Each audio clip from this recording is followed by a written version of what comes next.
Internet জগতের গভীরতা এবং বিস্তৃতি এতই বেশি যে আপনি এখানে দিনরাত 24 ঘন্টা বিচরণ করলেও আপনি কখনোই এর কুল কিনারা খুঁজে পাবেন না।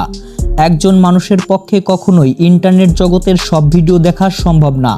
এজন্য বন্ধুরা, আজকে আমি আপনাদের জন্য ইন্টারনেট জগতের বাছাই করা কিছু ভিডিও ক্লিপ নিয়ে এসেছি, যেগুলো দেখলে অবাক হতে বাধ্য হবেন আপনিও।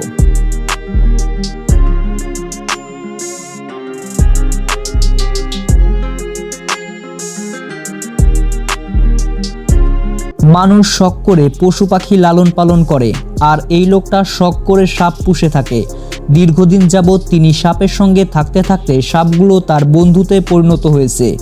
এখন তিনি এগুলো নিয়ে খেলা করেন এবং তিনি যেখানে যান সেখানে সাপগুলোকে নিয়ে যান।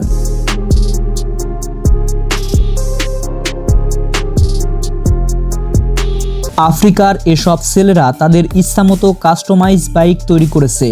আপনি যত টাকাই খরচ করেন না কেন, আপনি কখনোই এসব বাইক বাজার থেকে কিনতে পারবেন না, কারণ এই ধরনের বাইক শুধুমাত্র এসব স্থানীয় লিজেন্ডদের দ্বারাই তৈরি করা সম্ভব। বাইকগুলো নিয়ে তারা যখন রাস্তায় বের হয়, সবাই তাদের দিকে তাকিয়ে থাকে। হঠাৎ করেই যদি আপনার উপর এইরকম আচমকা কুকুরের আক্রমণ হয়, তাহলে আপনি কি করবেন? এই লোকটা তার আত্মীয়ের বাসায় চিঠি দিতে গিয়েছিল, আর চিঠি দিতে এসেই তিনি পড়ে যান মহাবিপদে, কারণ কুকুরটা তাকে চিনতে পারেনি। আমরা সিনেমাতে যেই পঙ্খিরাজ ঘোড়া দেখি, এটা কি আসলেই সেই পঙ্খিরাজ ঘোড়া?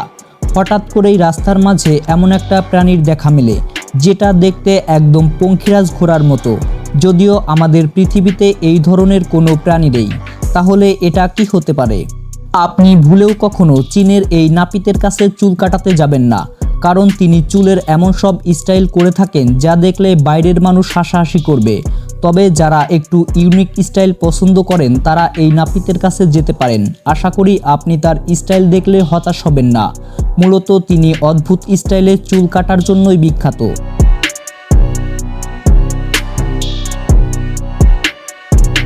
আমাদের পৃথিবীর প্রযুক্তি উন্নত হতে হতে এখন অবিশ্বাস্য লেভেলে পৌঁছে গিয়েছে।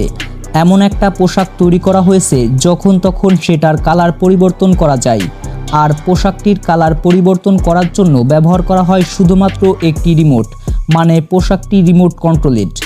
সমুদ্রে ঘুরতে গিয়ে এই সমস্ত লোকজন সারপ্রাইজড হয়ে যায়, কারণ তারা যখন স্পিডবোর্ডে করে যাচ্ছিল তখন তাদের সঙ্গে যোগ দেয় একদল পাখি। পাখিগুলো যেন তাদের যাত্রাকে আরও রোমাঞ্চকর করে তুলল।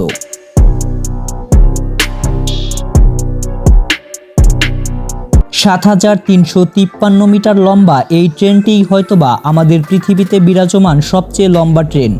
শক্তিশালী 8টি ইঞ্জিন বিশিষ্ট এই ট্রেন একসঙ্গে 1 লাখ টন মালামাল বহন করে নিয়ে যেতে পারে। মানুষ পরিবহনের জন্য নয়, মূলত এই ট্রেনটি তৈরি করা হয়েছে এক জায়গা থেকে অন্য জায়গায় মালামাল পরিবহনের জন্য।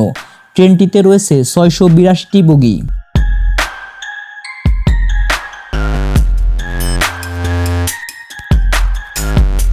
চালাকির দিক থেকে আমাদের পৃথিবীর অন্যতম একটি শ্রেষ্ঠ প্রাণী হচ্ছে কুকুর, কারণ কুকুরের বুদ্ধিমত্তা অন্যান্য প্রাণীদের তুলনায় অনেক বেশি। বাজারে তরকারি কিনতে গিয়েছিল এই কুকুরটি, তারপর সে কী কাণ্ড করে আপনারা নিজের চোখেই দেখে নিন। একটা ঝুড়ি নিয়ে এসে সবজির দোকানে যায় এবং দোকানদার কুকুরটির পরিচিত হয়, তাকে সবজি দিয়ে দেয়। এরপর কুকুরটি সবজি নিয়ে বাড়িতে চলে যায়। গ্রাম বাংলার এসব মহিলারা হয়তো নিজেরাও জানে না যে তাদের কাজের দৃশ্য ক্যামেরাতে রেকর্ড হয়ে গিয়েছে এবং সেই দৃশ্য দেখতে কতটা স্যাটিসফাইং লাগছে। মেশিন আসার আগে এভাবেই শস্য মাড়াই করা হতো।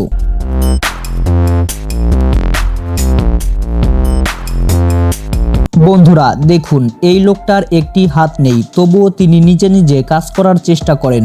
আর আজকে তিনি জঙ্গলে গিয়েছেন রান্নার কাজের জন্য জ্বালানি জোগাড় করতে। তাকে সাহায্য করার মতো কেউ না থাকায় তিনি একাই জ্বালানিগুলো বহন করে নিয়ে আসেন।